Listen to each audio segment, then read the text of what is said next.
summer season has kicked off. Me and Ternes have our Ternes and I, excuse me. I was educated in America. You'll have to forgive me. Have our official high C ecto cooler. You're goddamn right we do. I was supposed to shake lightly. Yeah, I gave it a quick tap. It's good. Excellent. Just like it was 20 years ago. Now, we gave a pretty good review to TMNT for Turtles fans. Yep. If you weren't a Turtle fan, This is correct. you probably didn't enjoy it. But I kind of want to go back and I want to fix this movie. I want to give our thoughts on what they should have done and what they should have done. Right. So, and we can go over some good points too. Absolutely. This is going to be spoilerific, so if you haven't seen the movie, which, judging by its box office, that's a lot of you. Palpatine was behind it all. Palpatine. Oh, well, that's Star Wars. I'm sorry, I forgot. Yeah. I get mixed up sometimes. I don't even get that. I don't have to. Number one, the biggest thing, if you showed that movie to me, the first thing I'm going to do, Casey Jones is no longer a cop. Casey Jones is just a vigilante. Okay. I understand why they did it, but to me, it's like they wrote the character and then they just kind of shoehorned him into being Casey Jones. Yep. What they should have done is Casey Jones should have been introduced the way he is in the comic. I would have liked to have seen a little bit crazier Casey, because this one really doesn't have that much of a personality. Well, yeah, and that was the other thing too. Is I don't know if I was talking to you or Mike about it, but this Casey Jones, he's very much not a vigilante. He's a cop who happened upon something that April was getting mugged in an alley, and he got his hockey gear and he went after him. He's not a. He seems like, other than that one moment or his time with the Turtles, he's very much a by the books, follow the law, do right kind of guy, which is not in character for him at all. Well, I did steal the one cop's phone, but Ooh, vigilante. Just to do the right thing. Yeah. So you can still have, because I felt that character was so unnecessary. Right. What's her name? Who is the blonde chick? The chief. The chief. She should have been in there from the beginning. Yep. You have her send Shredder off and say, "Hey, I'm done with you terrorizing this city," because there was no need for her to come in secondary and have another chief of police or whatever it was. It was totally unnecessary. Too many people. There's no payoff to it. So if I'm redoing this movie, she's the one that says that to them. You can still have Bebop and Rocksteady in the vehicle. I like that. I like that. That's how they meet. That was good. That was very good. And then basically you just have Casey Jones see it on the TV and have him, just start. Oh no, they're gonna blow it again. Bam. Casey gets on a bike. Mm-hmm. Puts on the hockey mask and starts, pounding against that stuff, and that's Glorious. how the first time he sees the Turtles, because they kind of help each other, but basically you kind of do what they did in the first one, where they're like, "Who the heck is that guy?" And then Casey will be, I don't know, you can yell "freaks" or whatever he wants to yell, but then he just kind of speeds off, and that's their first interaction. And then their second interaction can be when April is getting mugged. Yep. That, to me, that's a much better Casey Jones. I agree. That's how you do that character. And he should be, because he's too...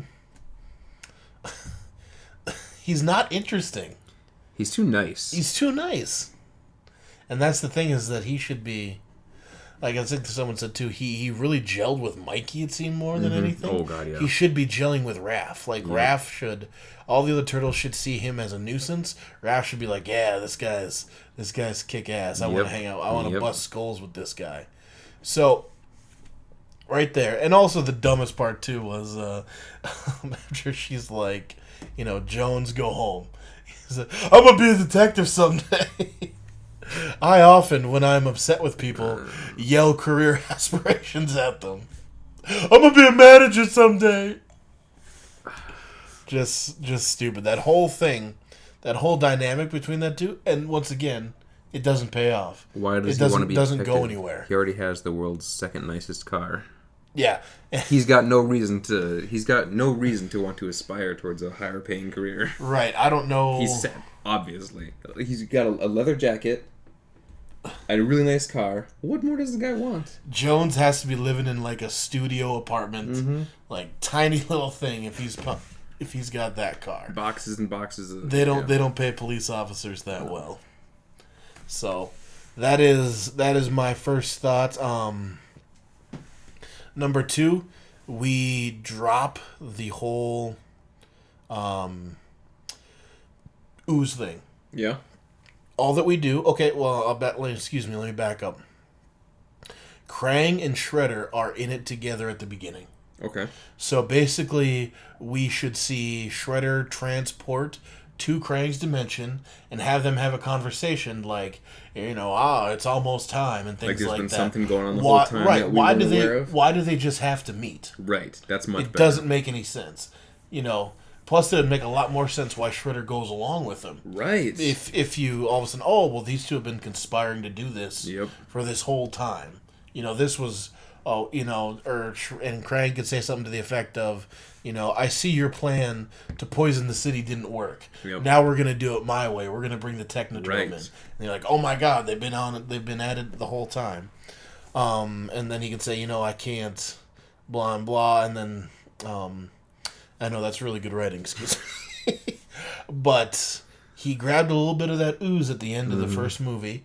Krang or Stockman could say, hey, I was able to make this much, and then we have just enough for Bebop and Rocksteady to make those two. That way we can cut out that whole scene at the police department, because that was unnecessary. It was just an action scene. It really doesn't serve anything. And then we already have a vigilante Casey, so we don't need them getting caught by the cops. And can we explain April's job too? Can we explain if she got her job back or not? Maybe a scene or two of that. Yeah, that'd be awesome to know what's going on with her. So the whole ooze thing is out of there because you don't need it. Right. I mean, because Vernon the Falcon shows up and he validates himself by helping out. He can help out some other way that's not needed. It's really not even needed for him to show up and validate himself. That's his character, honestly. I mean, and then once again, a little bit of explanation. All you need to do is say that, like the original, that the mutagen has the property of the last animal you came in contact with, and you can make a funny joke about how Bebop and Rocksteady were trying to knock off a zoo, right? Because that'd be stupid. Why were they at a zoo? And then the last thing he touched was a rhino, and the last thing he touched was a war dog. Granted, that doesn't make sense, but that makes a lot more sense than what their explanation of going back to. It doesn't make sense in a world in which there's giant ninja talking turtles. But I mean, so we'll whatever. It's okay. Accept it. Like yours is the more canon way. It's more accepted because it's been done before. We can agree with that.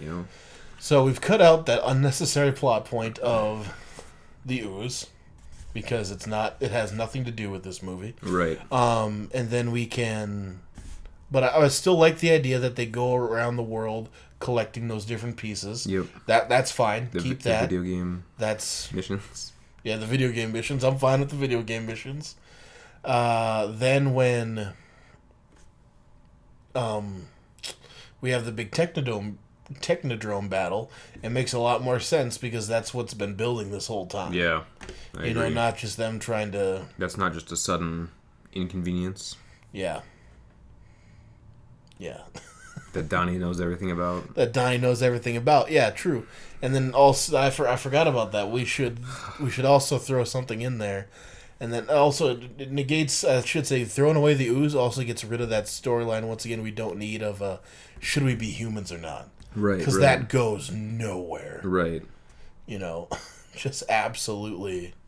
Well, and that was, I gotta say this too, that was the one thing I liked about this movie was they addressed that a lot more. That was always one of the cool things about the original movies and the comics and some of the cartoon. They don't really do much in the cartoon because it's pretty adult. It's pretty adult issue, but the fact that the turtles dislike that they have to live in the sewers, like... And they want to fit in. Like, right. I'm fine with that concept. Right, and Raph was always... Yeah, Raph, that was the one thing I thought was interesting, too, about this movie, was they kind of switched it up so that Mikey is the one who really, like, wants to live with people, or live among people, rather. Yeah. But in the comics, he's always kind of more Raph. It was like... Yeah. We shouldn't have to hide, we should be out there. We're the ones that are fighting the... Which Raph, too, in this one, kinda... Yeah, I mean... But Mikey was definitely the main one who was like, I want to be out there. I want to... Yep, and then Raph comes around and supports him in his decision on it. It's great, But then Raph ends up making the decision to not. He smashes the ooze, and he's like, no, we're not going to do this. And it was great. But I agree, yeah, it would have been better to just get rid of all that crap, because it's just... It does nothing. It's filler, is what it is. Mm-hmm. It just adds fake substance to the movie. Mm-hmm. And then, I guess, because that kind of negates what if we kill both those plot points, you still got to put something in there. Mm-hmm. Take from The Secret of the Ooze, because the big thing with that was, who are we? Where did we come from? Right. Why, were we mistakes? Things like that. I always thought that was a very good team-building thing for them to do. It felt like, because in the first movie it was Leo versus Raph. Mm-hmm. This just felt like more of that to me. Yeah. It just wasn't as interesting. Yeah. Well, that's kind of the other thing, too, I guess. I mean, like, the Turtles in this universe or this series, I don't really think are able to have that dynamic of who are we, where do we come from, because they know. Like, they were in a lab. That's true. They were April's pets, so they kind of already crapped on that idea, which is unfortunate. Yeah. That's why you don't make everything connected in the universe, guys. It's okay that they just meet for the first time. Yeah. Why I met Kyle for the first time when I was like 7 years old? Shockingly enough, had never met him before that. He did, however, call me his Hogo Shah, which was really weird. Hey, I just do what I do. But yeah, I don't know. That's just another one of those little gripes, I guess. Like, everything's got to be... Everybody has to know each other. Yeah, everybody's got to be connected. You don't. It's not like that in real life at all. And we could have... And if they wouldn't have done the stupid thing where Splinter just learned martial arts from... Oh, God, from the book. From the book, we could have had a connection between the Turtles and the Shredder, other than just, we know the Shredder's a bad guy. We could have, made that connection with them and in this movie, and they could be... would have been really interesting if, like, Splinter was Shredder's pet, like, beforehand or something. Like, we learned that. You could even put that in there. Like, maybe he topped off his knowledge with the books. Right. He was Shredder's pet beforehand, and, like, he was the rat that he would take to the, to check with Sax and make sure that he was doing everything that he wanted, and... that was the first time he saw the Turtles and something like that, and they can have trust issues with Splinter because they, he never told them the full story, things like that. Like, that's much more interesting and much better than just we're all mad at each other and we're not a team. So I got to jump back again to the 1992 Turtles movie here, and I watched it the other day. Caught the very last half hour of it on TV, and naturally I was waiting for one scene to happen. That's when all the Turtles are up on the roof, and they're fighting the foot soldiers, and the foot soldiers go away, and all of a sudden just Shredder drops down and just beats them all, and he says one line that I love, and that's, "You fight well in the old style."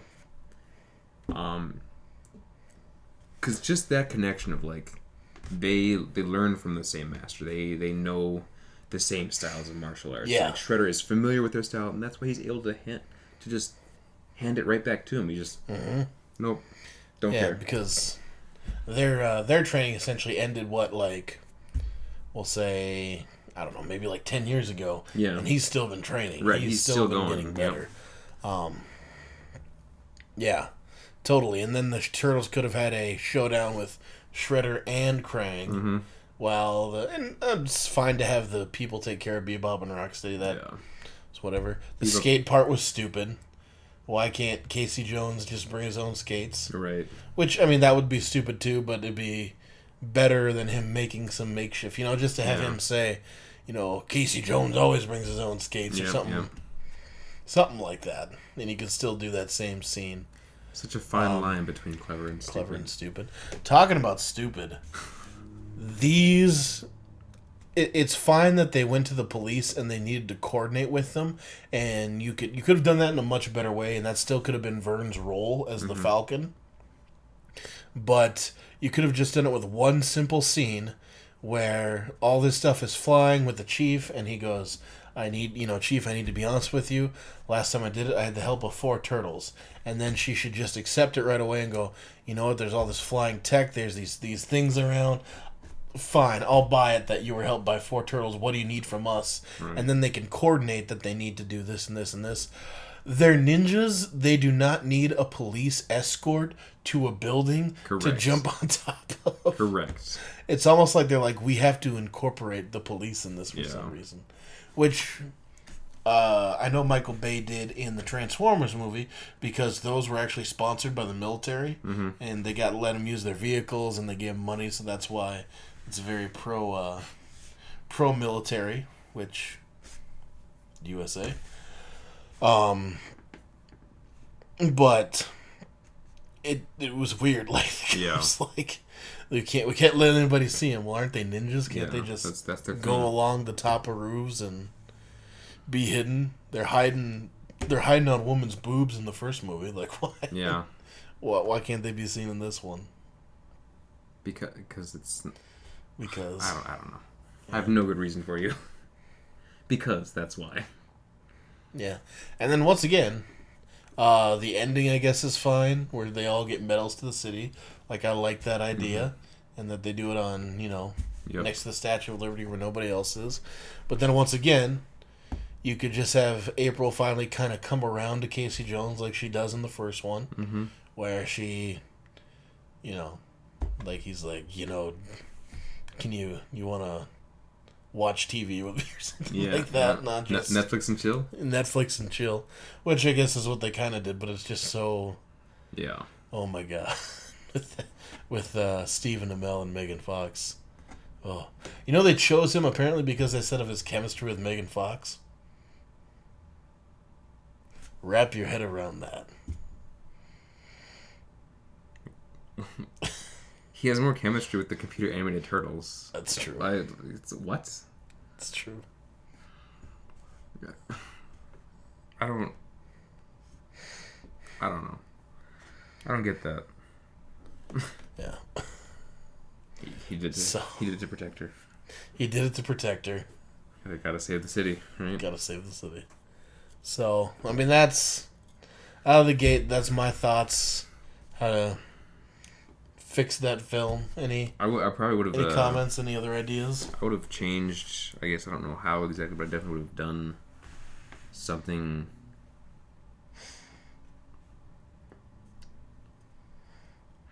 I feel like I would have made Baxter less prominent. Yeah, you felt he was too prominent? Not too prominent, but too. I don't know what the word is. Too excited to rule the world. Like, he was. By the time I met him, he's already an evil scientist. I don't really understand his. There was no motivation for it. He's a cool guy. Seemed pretty chill. He's kind of like the Neil deGrasse Tyson of that world. Seemed like he's like, oh, by the way, I'm going to rule the universe. Like, really?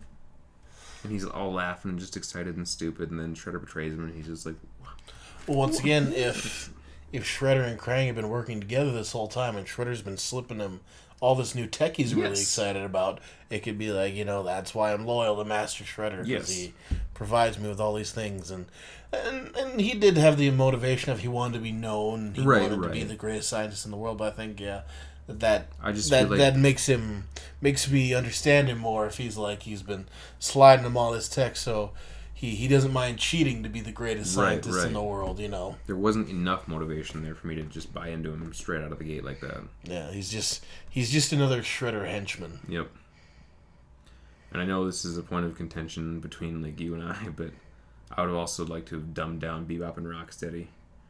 I've given a lot of thought to it. He said it. He wants to dumb down Bebop and Rocksteady. I think that's what bothers him about me, because in the old cartoon, which is what I'm used to with them, they were very much reactionary. Shredder would tell them to do something, they'd say, okay, they go do it. But in this one, there's a lot of conversation between them. I don't really vibe off that. I don't know why. they retain the same amount of intelligence, but they're these weird like animal forms. I didn't like it. I'd be more of a fan of like what they are now, halfway between what they are now and what Toka and Razar were in the original Secret of the Ooze. Like, they're conscious and aware, but they're pretty just dumb. I think everyone's fine with them except you. But I don't know, man. And like I said, it's not something I'm saying that they were. It wasn't a total miss for you. It wasn't a detriment to the movie. It's just I seem to like it's not the classic. It's not what I'm used to. It's because it's so weird. Because they're like, oh, my man. Like, I don't get anything out of that. Yeah, it just doesn't do it for me. They were closer to the IDW series, which in the IDW series they're huge like they are in this one, and they're much more competent. Like they're a big force to be reckoned with the Turtles. Like the Turtles do not have an easy time taking them on in the IDW. I can buy which that, is then. Kind of. I'm okay with that then. So it's kind of more. If that's the case, if they're going more off that one, then that's totally cool. Because I haven't read much of the IDW series. I'm just used to the cartoon, where everybody was idiots all the time. Ninja Pizzeria. I would have absolutely loved it though, is if the way that they did beat Bebop and Rocksteady was like hitting a fire hydrant open or something like that, and them tripping over a wire. Or something. Like something like that. Something like some that. Stupid stuff like that. Like just some real old school Bebop and Rocksteady. That's why they were a kind of a. That's what you're missing. You wanted the one callback to. Yeah, I wanted the two Stooges. You know, like those dying turtles. Yep, exactly. Something like that would have been great, but instead we just got my man. Great. I don't care. Rhino penis. yeah, I don't care. Like that's whatever. But if that's closer to the IDW series, then I can be down with that. Also, more Vanilla Ice. More Vanilla Ice. Always. Yeah. That's a fix for every movie automatically. Why is Vanilla Ice not in this movie? Like that's the. You laugh. That was his major complaint of Schindler's List. That's my initial criticism of everything. Like, where was Vanilla Ice? Where was Vanilla Ice? He's not here. This movie needs more Vanilla Ice. So, there you go. That's how we would have fixed this new Turtles movie, which once again, we're going to say was decent. If you're a fan of the cartoon, it's definitely worth a watch, but I think just a little... We could have made this a really good hour-and-a-half movie. Yep, easily. I don't understand why it needed to be 2 hours. No. You could have saved a lot of money on budget, and... Yeah. Get more showings in so people... showings in, make more money. Exactly. You only need to be... I don't know, Michael Bay feels that everything needs to be at least 2 hours now. But I think that really made the film suffer because we got all those extra plot points that we didn't need. Right.